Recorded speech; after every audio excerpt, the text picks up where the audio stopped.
अस्सलाम वालेकुम everyone, this is me Akbar. Hope so आप लोग ठीक होंगे और मेरी वीडियोस आपको पसंद आ रही होंगी।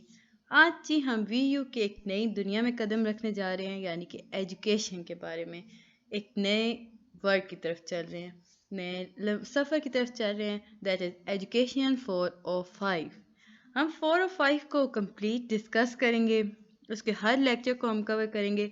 ये आपके टॉपिक वाइज है, यानी कि आपके वीडियोस में वीडियो 123 और ये सारा कुछ चलता है। तो हम इसे बिल्कुल कंबाइन फॉर्म में ले आएंगे, हम लेसन वाइज चलेंगे। ये आपके अपडेटेड हैंड आउट्स हैं, हम इसे कवर करेंगे। तो चलिए जी वीडियो को शुरू करते हैं। शुरू करने से पहले ये बात ज़हननशीं कर लें कि इस वीडियो में जो चीज़ मैं आपको इम्पोर्टेंट बताऊंगी, जिसे डिस्कस करूंगी, वो आपके तीनों फॉर्मेट के हिसाब से काफ़ी इम्पोर्टेंट है। अब वो फॉर्मेट क्या हैं? वो एमसीक्यूज रिलेटेड भी हो सकती है, शॉर्ट और लॉन्ग भी हो सकती है। Long question in that sense कि लॉन्ग देखें, आपके वीयू में कभी भी ऐसा नहीं हो सकता कि आपकी पेजेस वाइज लॉन्ग चलें। 2-3 हार्डली 4 और 5 लाइन्स की आंसर्स होते हैं। 4-5 बहुत ज़्यादा मुश्किल है, 3-4 लाइन्स का हो जाता है आंसर, नहीं तो कभी कभी 2 लाइन्स का भी होता है। वो आपके लॉन्ग क्वेश्चंस होते हैं और इसमें कोई रॉकेट साइंस नहीं होती। तो चलें जी शुरू करते हैं। Classroom assessment, lesson number 1, classroom assessment. ये टॉपिक नंबर 1 है जी। अब हम इसमें डिस्कस करेंगे कॉन्सेप्ट के बारे में। असेसमेंट बेसिकली है क्या, इसके एप्लीकेशंस क्या हैं टीचिंग पर और लर्निंग पर। एजुकेशन जो होती है वो स्टूडेंट और टीचर के बारे में बात करेगी। तो हम शुरू में देखते हैं जी इसके पर्पस और बेसिक टर्म्स क्या हैं। टर्म्स मानी कि इसमें जो चीज़ें यूज़ हो जाएंगी। तो जज पर्पस, इसका पर्पस क्या है असेसमेंट का? किसी प्रोसेस को जज करना, किसी प्रोडक्ट को जज करना, उससे इम्प्रूवमेंट ये सोचते हुए ऐसी किसी चीज़ को जज करना कि उसे हम मज़ीद इम्प्रूव देख कर सकते हैं। इस पूरे प्रोसेस को हम असेसमेंट के अंदर लाएंगे। अब यहाँ हम टीचिंग की बात कर रहे हैं तो हम देख सकेंगे टीचर जज करेगी कि वो कैसे बच्चों को पढ़ाती है, या वो कैसे उनके इम्प्रूवमेंट उसके अंदर पढ़ाई के हिसाब से ला सकती है, फ्यूचर में उन्हें कैसे अच्छा पढ़ा सकती है। बेसिक जो टर्म्स इसमें यूज़ होती हैं दैट इज़ मेजरमेंट। मेजरमेंट में क्या होता है? इसमें होता है जी रेफर टू डायमेंशन, क्वालिटी और वेट। अब फॉर एग्जांपल बच्चे को टीचर सिखाएगी कि कैसे मेजर किया जाता है। एंड बहुत आसान है जी, ये रेफर करेगी किसी भी डायमेंशन के बारे में, क्वालिटी के बारे में, वेट के बारे में। टीचर बॉक्स बच्चे को उठा देती है, बच्चे को कहती है कि आप जज करो कि इसमें ये कितना हैवी है, इसका वेट क्या है। कोई और चीज़ देती है, कहती है जज करो कि इसकी क्वालिटी आपके नज़दीक क्या है। फिर इसके बाद आता है जी टेस्टिंग। बहुत सिंपल कि प्रोसेस ऑफ जजिंग समथिंग, अपनी एबिलिटी को टेस्ट करना। बहुत आसान कर दें तो ब्लड सैंपल को टेस्ट करना। अब assessment basically in broader term क्या है? अगर हम कहते हैं कि assessment is a broader term and include measurement and testing also, it is usually with reference to some goal. अब देखें जी, ये जो इसकी अगर हम ब्रॉडर टर्म्स के अंदर बात करें तो हम कहेंगे कि इंक्लूड करेगा मेजरमेंट और टेस्टिंग। हम मेजरमेंट और टेस्टिंग दोनों को देख चुके हैं कि क्या होती हैं। ये जो होता है ये किसी भी खास गोल के लिए यूज़ किया जाता है। अब किसी असेसमेंट, सम ऑर्गेनाइजेशन के असेसमेंट के बारे में, कोई अच्छी क्वालिटी के आपके पास एक फॉर एग्जांपल आपके पास एक क्रीम आती है, आप चेक करते हो फेयरनेस क्रीम का देते हैं। तो फेयरनेस क्रीम आप चेक करोगे कि उसका वेट क्या है और उसकी क्वालिटी क्या है, उसे टेस्ट करोगे कि कैसी वो वर्क कर रही है। तो ये सारा कुछ असेसमेंट में आ जाता है। अब आता है जी एवोल्यूशन। एवोल्यूशन क्या है? ये एक कम्प्लेक्स प्रोसेस है। याद रखें evolution is a complex process और ये मोर ब्रॉडर टर्म है। इसमें भी मेजरमेंट और टेस्टिंग यूज़ होती है, बट इसमें इंक्लूड होता है जी मेजरमेंट, टेस्टिंग एंड असेसमेंट। तीनों चीज़ें इसमें आ जाती हैं। engaging with some other process of making comparison। अब ये कंपेयर करने के लिए आप कहेंगे जी असेसमेंट में तो आ गया मेजरमेंट और टेस्टिंग, तो फिर ये असेसमेंट को यूज़ क्यों कर रहा है, यानी कि more significant form of testing. अब वो पहले उसे मेजर करेगा, फिर उसे टेस्ट करेगा, फिर उसके असेसमेंट बनाएगा, यानी दोनों को मिलाएगा और उन्हें कंपेयर करेगा। तो वो बताएगा कि इसका ये रिजल्ट आया है। अब ये जो रिजल्ट वो बताएगा वो असरअंदाज होगा आपके डिसीजन पर। अब हर चीज़ के डिसीजन पे वो असरअंदाज होता है। अब क्लासरूम असेसमेंट क्या है? ये एक आपके पास डेफिनेशन थी, ज़रा मुश्किल है, मैंने सोचा आपके लिए क्योंकि आप आसान सा बता दूं जो कि आपके लिए काफ़ी इजी रहे। तो हम डेफिनेशन नंबर 2 की तरफ चलते हैं। तो उसमें ये कहा गया कि assessment is the process of gathering and discussing information from multiple or diverse sources. Diverse source in order to develop an understanding of what students know and understand. The process culminates with when assessment results are used to improve subsequent learning.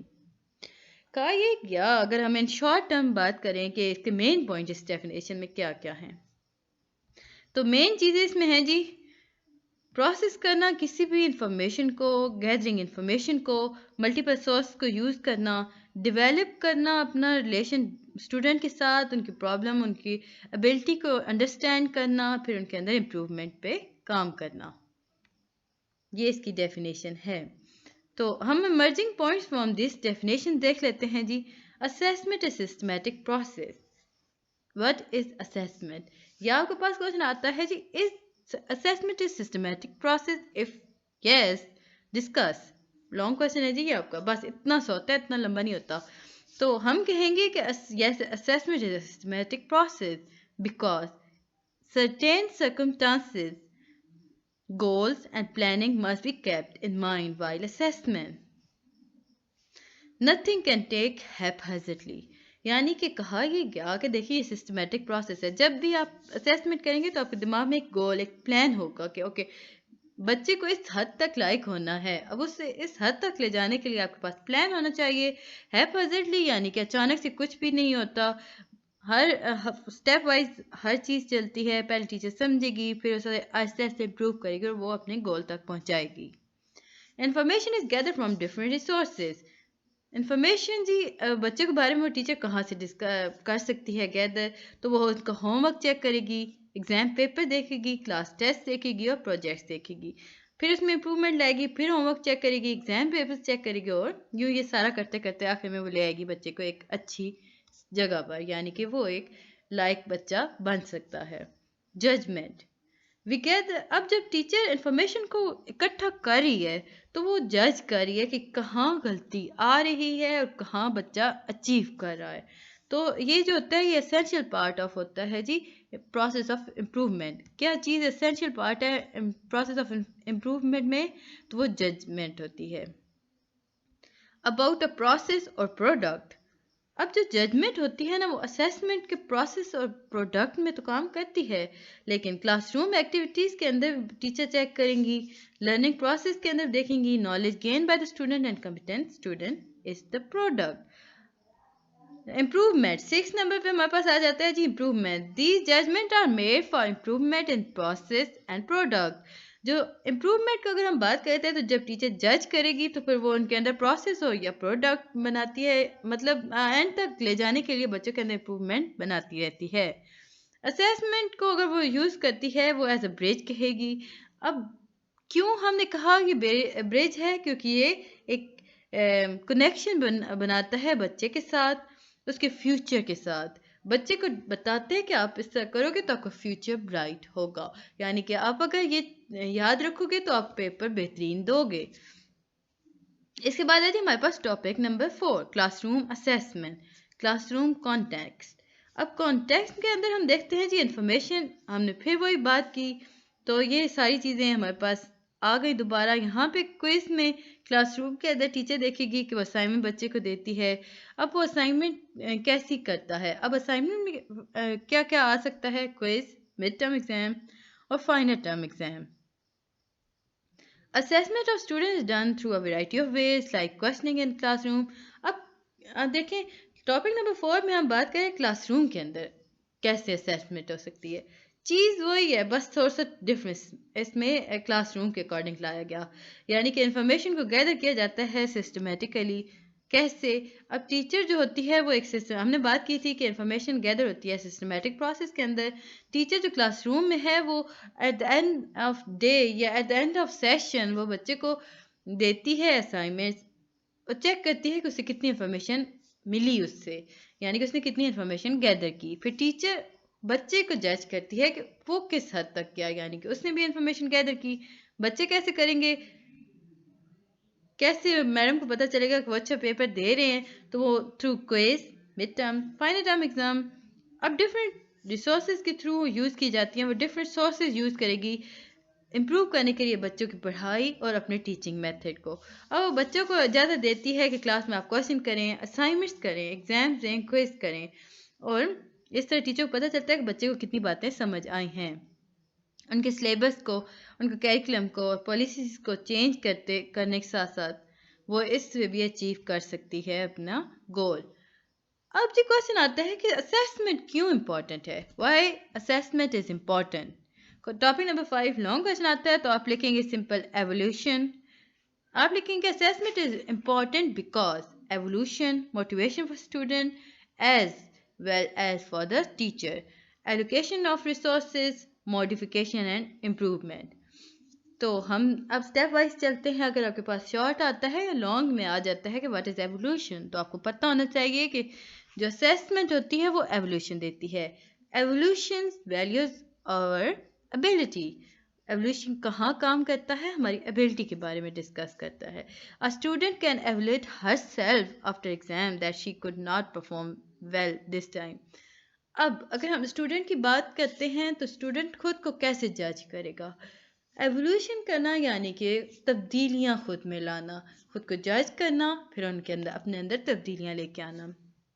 अब बच्चा एक paper देता है, वो देखता है result आया, तो उसने देखा कि कम मार्क्स लिए हैं, तो वो कहेगा, सोचेगा, समझेगा कि उसने इस दफ़ा अच्छा परफॉर्म नहीं किया, तो वो अपने अंदर तब्दीली लाएगा और पढ़ेगा ज़्यादा, तो वो अच्छा कर लेगा। अब मोटिवेशन होती है जी student, for student as well as for teacher. Teacher जो होती है वो बच्चे को मोटिवेट करती है, स्टूडेंट भी एक दूसरे बच्चे के साथ जब देखते हैं कि अगले के मार्क्स ज़्यादा आए तो वो मोटिवेट हो जाते हैं, तो टीचर भी बच्चों को इस तरह करके मोटिवेट कर सकती है। Allocation of resources. अब एलोकेशन ऑफ रिसोर्सेज हैं क्या? Books, materials, CDs etcetera are resources, and through evolution we come to know that the resources are utilized properly or there is a need for some change. अब बच्चा क्या use करेगा? वो books देखेगा, materials देखेगा, teacher भी even वो पढ़ाने से पहले वो अपना सारा स्टडी, अपना वर्क पूरा करेगी, होमवर्क कंप्लीट करेगी, बच्चे को सही की तरह बताएगी, उसे हर चीज़ के बारे में बताएगी। यूँ हम कह सकते हैं कि वो डिफरेंट रिसोर्सेज को यूज़ करती है अपने असेसमेंट को, गोल को अचीव करने के लिए। मॉडिफिकेशन और इम्प्रूवमेंट भी ला सकती है। ये एक बेसिक एम है असेसमेंट और एवोल्यूशन के अंदर। याद रखें, मॉडिफिकेशन और इम्प्रूवमेंट दोनों एक बेसिक एम है असेसमेंट एवोल्यूशन के अंदर। टॉपिक नंबर 6 है जी challenges in assessment. Assessment is not an easy process. कहा यह गया कि देखिए असेसमेंट जो है वो आसान प्रोसेस नहीं है, इसमें बहुत सारे चैलेंजेस होते हैं। अब वो चैलेंजेस कौन कौन से हैं? वैलिड असेसमेंट होनी चाहिए। अब टीचर को पता हो या स्टूडेंट को पता हो कि उसकी जो असेसमेंट है या वो असेसिंग प्रोसेस है वो एक अच्छा है, वो बेहतरीन है, वो वैलिड है।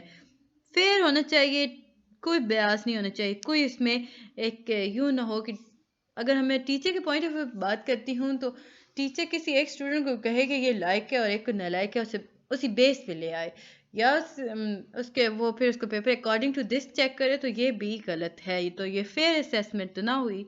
फिर administrative issue like conducting exam और test, proper arrangement in terms of time और infrastructure, meaningful interpretation of a assessment and effective application of a future planning। तो ये था जी टॉपिक नंबर 6 और लेसन नंबर 1। साथ ही हम लेसन नंबर 2 को भी स्टार्ट कर देते हैं क्योंकि आपका ये बहुत आसान से टॉपिक है। टॉपिक नंबर 7 है जी basic assumption about classroom assessment. अभी हमने बात की थी टॉपिक नंबर 6 में चैलेंजेस के बारे में। अब हम देखते हैं जी assumptions क्या हैं। There are certain things which are assumed about classroom assessment. Teacher directed, teacher has commanding role. अब क्या एजम्पशन हो सकती हैं क्लासरूम के अंदर? टीचर जो है वो डायरेक्टेड है, वो टीचर का पूरा कमांडिंग कंट्रोल टीचर के पास है। लर्नर सेंटर्ड है कि लर्निंग और लर्नर के दरमियान जो ये सारा कुछ घूमता है। ऑन गोइंग प्रोसेस है जिसका एक एंड है, but in fact is going on. कहा यह जाता है कि आप कोई सब्जेक्ट पढ़ते हो तो उसका जो एंड आएगा, end of the year, end of the day, तो आपको ये सारा ख़त्म हो जाएगा ये प्रोसेस। हालांकि ऐसा नहीं होता, ये प्रोसेस चलता रहता है, बच्चा वक्त के साथ साथ सीखता रहता है। अजम्पशन ख्यालात, वो ख्यालात जो यूँ समझ लें कि एक पुख्ता ख्यालात या एक मजबूत गुमान या यूँ कह लें अकीदा के हाँ इसका ये मतलब होगा। तो टीचर डायरेक्टर, आप किसी भी आप क्लास की बात करते हैं आप कहेंगे टीचर ही वहाँ पे कंट्रोल रखती है, उसकी कमांडिंग रोल, जो टीचर ने कह दिया वो ठीक है। बच्चे को सिर्फ वही पढ़ना है जो टीचर पढ़ाएगी। अब टीचर के नज़दीक जो है वो ऑन गोइंग प्रोसेस है जी, पढ़ना यानी कि एंड ऑफ द जो से ख़त्म हो जाना है, एक दिन आएगा। हालांकि ऐसा नहीं होता। म्यूचुअली बेनिफिशियल, अब टीचर और लर्नर दोनों बेनिफिशियल्स होते हैं। Context specific, always according to certain context. अगर हम बात करते हैं जी तो topic number 8, the concept of assessment and its application to teaching and learning. अब क्या कॉन्सेप्ट हो सकता है, इसके एप्लीकेशंस क्या हो सकती हैं टीचर के अकॉर्डिंग टू लर्नर यानी स्टूडेंट। तो हम पर्पस देखते हैं, टू जज सम प्रोसेस और product with the aim of making improvement. शुरू में भी हमने इस बारे में काफ़ी डिटेल में डिस्कस कर लिया, पर अब आगे चल के हम देखते हैं कि किसी भी चीज़ को, किसी भी प्रोडक्ट को ये सोचते हुए जज करना कि हम इसमें इम्प्रूवमेंट ला सकते हैं, तो इसे हम असेसमेंट के अंडर लाएंगे। यहाँ पे अगर हम बात करते हैं ना टीचिंग की या लर्निंग की, तो इसका मतलब ये हुआ कि हम जज इसलिए कर रहे हैं कि उनके अंदर फ्यूचर में इम्प्रूवमेंट लाई जा सकें। अब एग्जाम्पल क्या हो सकती है, टीचर कंडक्ट करती है टेस्ट को क्लासरूम के अंदर, तो ये भी एक प्रोसेस है। प्रोडक्ट की अगर एग्जांपल हम देखते हैं, दो चीज़ें हमने बात की थी ना, प्रोडक्ट और प्रोसेस के बारे में, तो हमने प्रोसेस की एग्जांपल दे दी कि क्लासरूम में टेस्ट के अकॉर्डिंग हो सकता है। प्रोडक्ट्स की क्या ऐसा एग्जांपल होगी, प्रोडक्ट इन मार्केट और a student is also a product after completing a degree.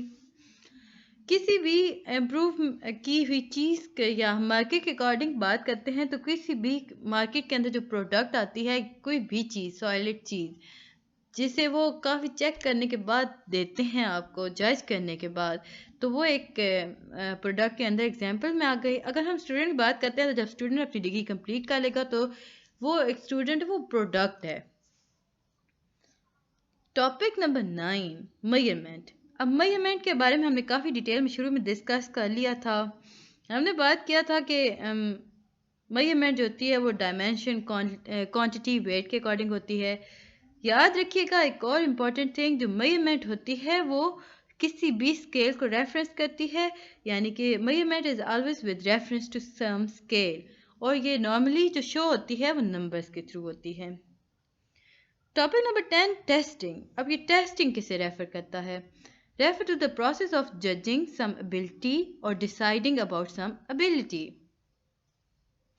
Testing your ability for driving और in a classroom, testing IQ। अब जब टेस्टिंग की हमने शुरुआत में से अब थोड़े से बता रही हूँ, हम शुरू में से काफ़ी ज़्यादा डिस्कस कर चुके हैं। वही बात जी, यहाँ पे एबिलिटी चेक होती है, डिसाइड करता है कि आया बच्चे को कितना आता है, या वो खुद को इंसान टेस्ट करता है कि मैं कितना अच्छा ड्राइव कर सकता हूँ, मैंने कितना इम्प्रूव किया पेपर के अंदर। एक आपके पास डायग्राम आ गई जी। टेस्टिंग के अंदर क्या क्या प्रोसेस आते हैं, measure, analyse, test, optimise and repeat. फिर इसके बाद हम रिजल्ट पे आ जाते हैं। Topic number 11, assessment. वही बात हम आगे चल रही है लेके कि अगर हम ब्रॉडर टर्म के अंदर यूज़ करते हैं तो हम कहेंगे मेजरमेंट और टेस्टिंग होती है। हम लोगों ने मेजरमेंट और टेस्टिंग को काफ़ी डिटेल में डिस्कस कर लिया है। होप्स आपको समझ आ गया होगा। आगे बढ़ने से पहले काइंडली गाइस मेरे चैनल को लाइक और सब्सक्राइब जरूर कीजिएगा। देखिए मैं आपके लिए इतनी मेहनत करती हूँ, एंड रिटर्न काइंडली आप सब्सक्राइब जरूर कर दिया करें और बेल आइकन को ज़रूर प्रेस किया करें। मैं आपको जो सब्जेक्ट पढ़ाती हूँ इनके अकॉर्डिंग मैं आपको हर इंफॉर्मेशन मुहैया करती हूँ। कोई ऐसी चीज़ नहीं है जिसे मैं आपको इसे हाइड करके रखूँ। तो काइंडली आप कर दिया करें ताकि बाद में आपको भी इशू ना आए, मैं जो चीज़ अपलोड करूँ आपको फ़ौरन से मिल जाए। और मेरे चैनल को सब्सक्राइब ज़रूर कीजिएगा और अपने फ्रेंड से ज़रूर शेयर कीजिएगा ताकि वो लोग भी देखें और पूरा एंड तक देखा करें मेरे लेक्चर को। तो असेसमेंट जो है वो ब्रॉडर टर्म पे अगर हम शुरू में बात कर चुके हैं, उसमें मेजरमेंट और टेस्टिंग आती है। ये किसी खास गोल के अकॉर्डिंग काम करती है। अगर हम बात करते हैं ना कि आपने एक बच्चे को एक दिया असाइनमेंट दिया, आपने कहा इस वीकेंड के अंदर ख़त्म होने तक या इस छुट्टियों में 2 छुट्टियों में, वीकेंड्स की जो छुट्टियां होती हैं उनमें आपने 100 वर्ड्स याद करके आने हैं। तो आपकी जो असेसमेंट है वो इन 100 वर्ड्स के रिलेटेड होगी कि बच्चे ने कितना याद किया। जब वो छुट्टियों से वापस आया टीचर चेक करेगी और इस तरह वो सारा काम करता है। टॉपिक नंबर 12 है जी एवोल्यूशन। ये हमने शुरू में बात की थी कि ये बहुत कम्प्लेक्स प्रोसेस है। इसमें मेजरमेंट भी होती है, टेस्टिंग भी होती है और असेसमेंट भी होती है। ये जो होती हैं ये तीनों मिल के एक प्रोडक्ट को उसकी वैल्यू बताती हैं, किसी भी प्रोसेस के अंदर डिस्कस करती हैं, शो करती हैं एक वैल्यू को कि ये आया इस काबिल है कि इसे इस्तेमाल किया जा सके या इसे आगे बढ़ाया जा सके या इसे असेस किया जा सके। टॉपिक नंबर 13 है जी मॉडिफिकेशन और improvement. Basic purpose of every assessment is to make change. हर असेसमेंट का बेसिक पर्पस क्या है? पर्पस है जी किसी भी चीज़ में चेंज लाना। There is no use of assessment if improvement are not more. Assessment वहाँ काम नहीं करती जहाँ इम्प्रूवमेंट ना हो। देखिए टीचर जब भी बच्चे को पढ़ाती है तो वो चाहती है कि बच्चा इम्प्रूव करे। अगर बच्चा वैसे ही डम का डम बैठा रहेगा तो वो कैसे टीचर पढ़ाएगी? तो यहाँ तो असेसमेंट नहीं हुई, इम्प्रूवमेंट बच्चे के अंदर नहीं आई। तो टीचर की जिम्मेदारी है कि वो डेवलप करे लेसन प्लान, जो कि क्लासरूम में फॉलो वो जाके करे। और जो लेसन प्लान होता है वो इम्प्लीमेंट करेगी, वो क्लासरूम के अंदर होमवर्क करेगी कि ये पढ़ाना है और इसके अकॉर्डिंग ये इन्फॉर्मेशन बच्चों को देनी है।